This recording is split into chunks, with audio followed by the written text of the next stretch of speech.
আজ আমি বেরিয়ে পড়েছি বর্ধমান যাওয়ার জন্য। বর্ধমানে আমার বাবার হালকা একটু কাজ ছিল, তাই আমিও পিছন পিছন চলে যাই। বিশ্বের সব থেকে বড় সরস্বতী ঠাকুর বাটানগরে হয়েছে বলে বাটানগরটাকে একটা আলাদা লেভেলে সাজিয়ে দিয়েছে। তারপর আমরা হাজার কোটি বছর কলকাতার জ্যামে আটকে থাকার পর ফাইনালি একটা ফাঁকা রাস্তা পাই।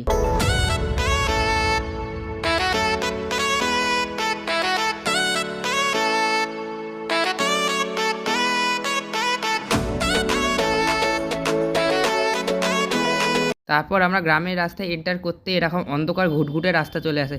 এখানে যদি কেউ সাদা শাড়ি পরে দাঁড়িয়ে যায় না, আমার প্যান্টে এখানেই মুদ বেরিয়ে যাবে।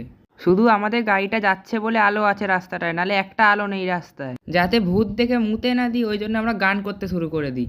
তোমার দেখা নাই রে, তোমার দেখা নাই, তোমার দেখা নাই রে, তোমার দেখা নাই। ওখানে অন্ধকারে কিছু দেখানোর মতন ছিল না বলে আমি পরের দিন সকালে ভিডিও করি। তারপর সকালে ঘুম থেকে উঠে দেখি এখানে একটা WWE ম্যাচ হচ্ছে।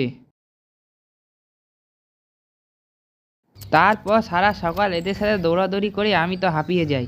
আমি ওদের সাথে খেলি। তোমরা ততক্ষণে এই চ্যানেলটাকে সাবস্ক্রাইব করে দাও। টাটা।